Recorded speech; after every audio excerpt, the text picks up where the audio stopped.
We're going to review naming of compounds. So the first thing you should ask yourself is, does it start with the ammonium ion, NH4 positive, or a metal? If it does, it's an ionic compound. And when you name ionic compounds, you should be looking for binary ionic compounds, or maybe it contains a polyatomic ion and it isn't binary. Either one could have a multivalent cation in it, and either one could be a hydrate. So you should be looking for all these things. If it did not contain ammonium or a metal, then it's going to be a covalent compound. In covalent compounds, we should always look for acids, which start with hydrogen and end in aqueous because they're dissolved in water. Things that have trivial or common names, we use the trivial or common name. And then there are systematic names for things that don't have trivial or common names and are not acids. Systematic names only work for binary covalent though. There are others that we can't name at this point. We're going to start with a formula for which we have to write a name, and a name for which we have to write a formula. So for calcium chloride, the first thing we notice is that calcium is a metal, so it is an ionic compound. When we examine the calcium chloride, it has a monoatomic cation and a monoatomic anion, so it is a binary compound. We don't have a multivalent cation. Calciums are always 2 positive. And it's not a hydrated compound. So it's a simple binary compound.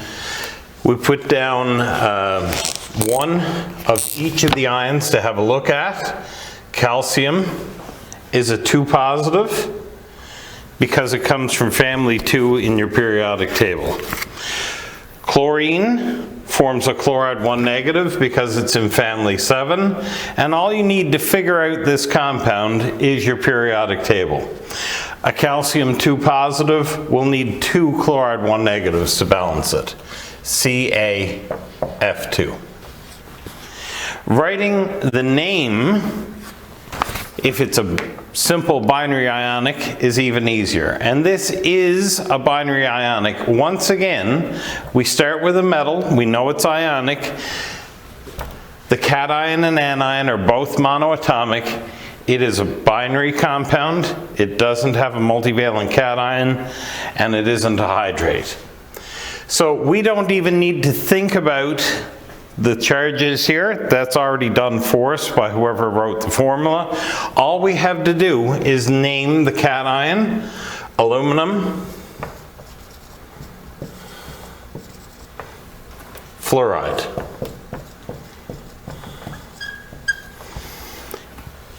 The metal, the cation, doesn't change its name, and the nonmetal fluorine, we change the ending to IDE, so fluorine becomes fluoride. Then writing the name of the 2 ions is all that's required, aluminum fluoride. There are no prefixes or anything else to worry about like when we're naming covalent.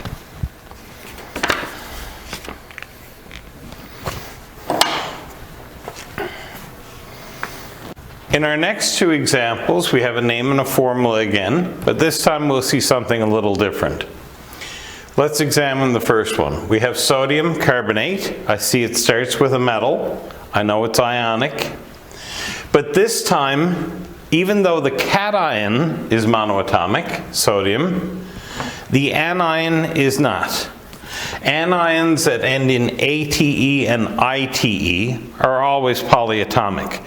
Sometimes IDE are polyatomic. Most often they're monoatomic, but you need to be very careful with those. What makes life a bit easier is you have a sheet that helps you to name your polyatomic ions. So once again, we need to think about the charges on the ions to get a balanced or neutral formula. Sodium is a monoatomic ion, so we'll find it on the periodic table. Sodium is in family 1. It's always a 1 positive, and if you forget, just look it up on the periodic table. So sodiums are 1 positive.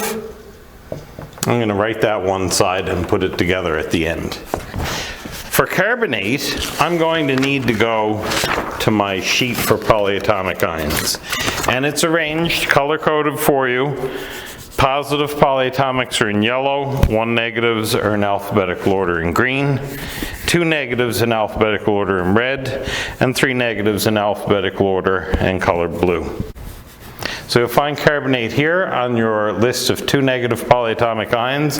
It is CO3 with a 2 negative charge. So this time we have a 1 positive cation and we have a 2 negative anion. I will need 2 of the sodiums to balance the carbonate. Na2CO3. The only time I need a bracket when naming or writing the formula for these compounds is when I need 2 or more of the polyatomic ion. So I don't need a bracket here, and to use it would be wrong. In the next example, for which we have to write the name, we see a bracket was required. Once again, we go back. Does it start with ammonium or a metal? Yes, it starts with a metal. Strontium is a metal. And then, because the anion is polyatomic, we know that this is not a binary compound. It does contain a polyatomic ion. There are no multivalent ions, there's no hydrates to worry about. And again, writing the name is easier than writing the formula. We don't have to think about charges. The hard bit has been done for us. All we need to do is name the cation and name the anion. Strontium, because the name of the metal doesn't change. And then we find the permanganate on the list of polyatomic ions under P, and it's on the green list because it's a 1 negative. Permanganate.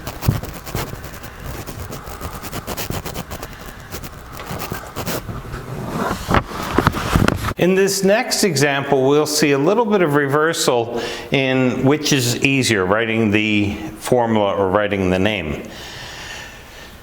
And we'll see why when we examine what type of compound we have. So this starts with a metal, it's ionic, but if we look at this, we'll see something different.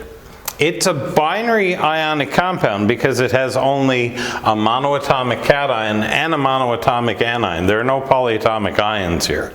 But the difference is that this time the cation is multivalent. That means that it's one of those metals that can have different charges at different times. Here the chromium we see in the name is chromium 3. Chromium can be 2 positive or 3 positive, but the name tells us that we have a chromium 3 positive ion, chromium 3.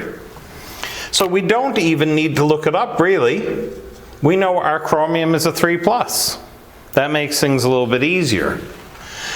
Oxide, we will need to look to the periodic table. Oxygen is in family 6, and oxygen forms a 2 negative. Now we need to put our cation and anion together in the smallest, simplest whole number combination that gives us a balanced or neutral formula. And the least common multiple for 2 and 3 is 6, so we will need 2 chromiums and 3 oxygens. There's our balanced or neutral formula.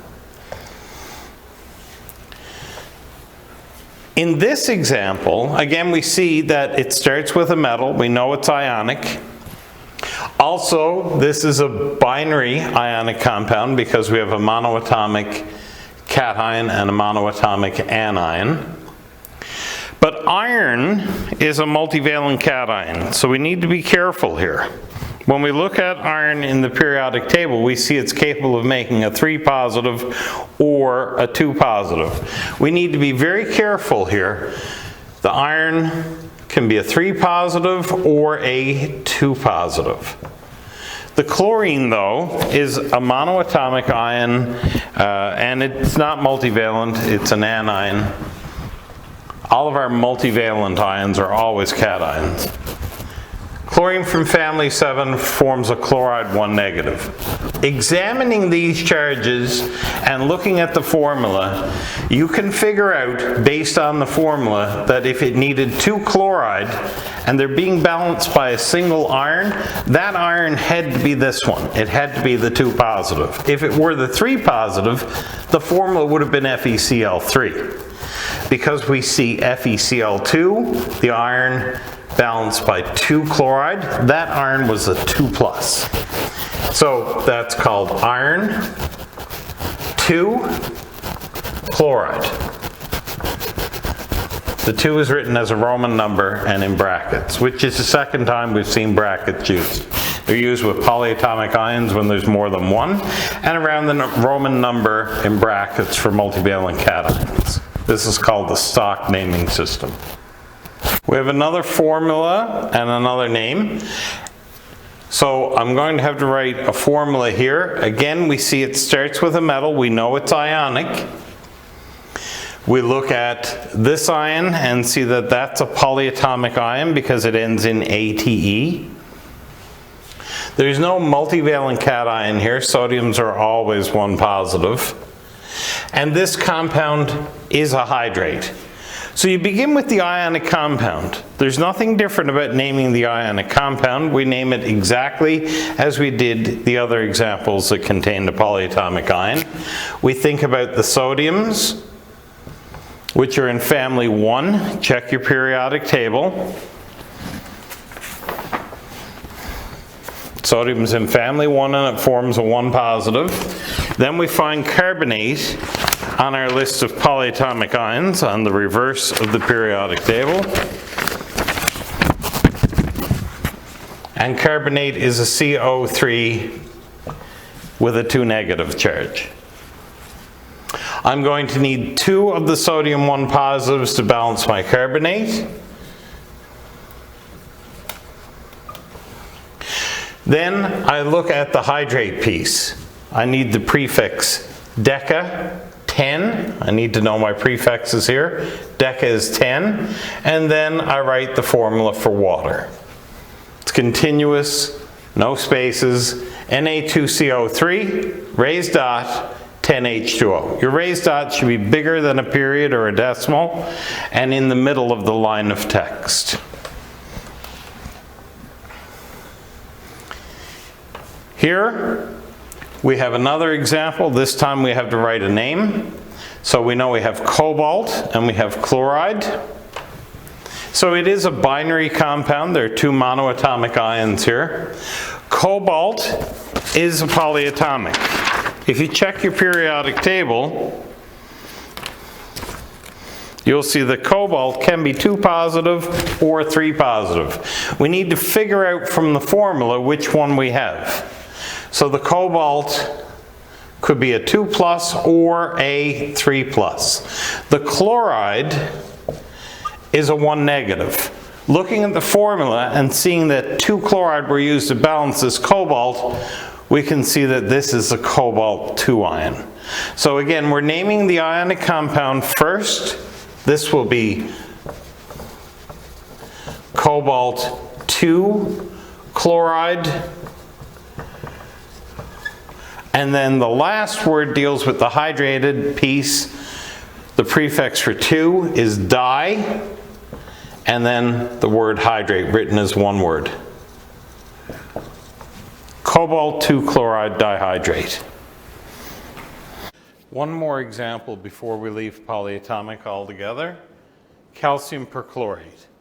So we know that this is ionic because it does start with a metal.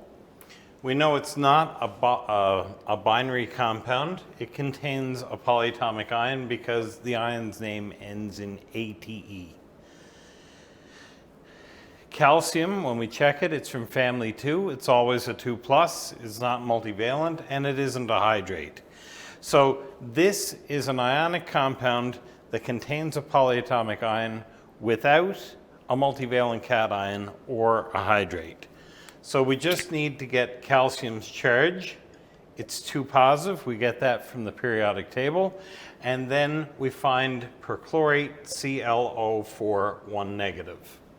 Now the reason I wanted to do this example is I'm going to need 2 of the polyatomic ions, 2 perchlorates, in order to balance this compound.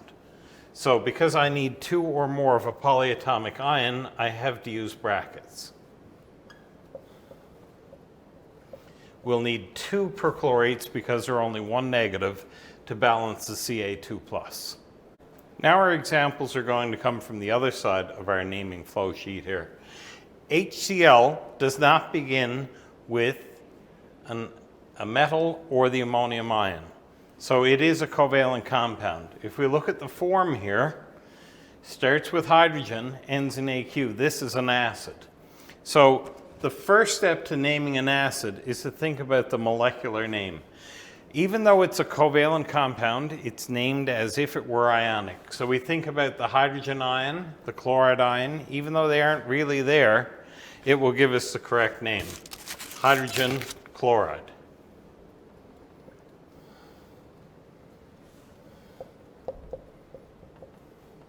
I'm writing that aside because that's just our first step. Then we have to use our acid naming rules to convert to the acid name. So we see that if the molecular name is hydrogen and ending in IDE, it will become a hydroic acid. So we take the beginning of the anion, chloride, and we write hydrochloric acid.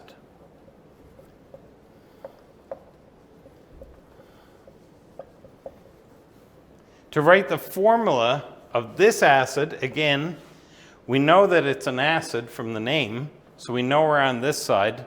We have to do the reverse.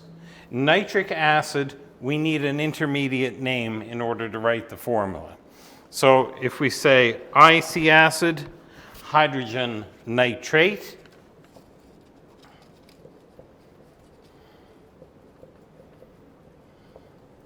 this will allow me to write the formula. Think about the ions that are present. Even though they're not really ions, it's really an acid here. But if we think about ions, we'll get the correct result. So H positive, using the sheet for polyatomic ions, we find nitrate, NO3 negative, put them together, 1 of each, HNO3, and of course, all acids are aqueous, so we have to put aqueous dissolved in water to finish up that formula.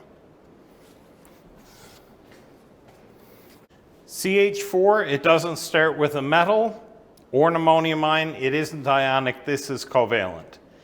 So this time we see this does not meet the criteria for an acid. It doesn't begin in hydrogen and end in AQ. Either it has a trivial name or we have to use systematic. This one, pure memorization. Either you remember that this is methane or you don't. Same thing here. This is a trivial name. So it's here on our flow sheet, methanol CH3OH. For our last 2 examples, we have P2O5 as a formula and the name sulfur hexafluoride. If we look at this formula, it does not begin with a metal or the ammonium ion, so it's covalent. It's not an acid because it doesn't start with H or end in AQ. It doesn't have a trivial name, so we have to apply the systematic names using our prefixes. 2 would be di. There are 2 of the first atom. Di, phosphorus,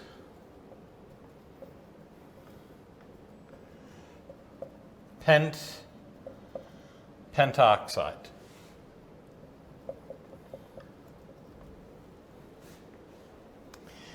In the last example, sulfur hexafluoride, we can see it begins with sulfur, a nonmetal. It's a covalent compound. We don't have a prefix on the first atom. That means that there's 1 of them. We can drop the prefix mono, but only on the first atom. Sulfur hexafluoride means you have fluorine, and there are 6 of them. So that's it. You have to understand the type of compound that you have and then apply the correct set of rules. It's quite a bit of work, but hopefully you've done lots of practice.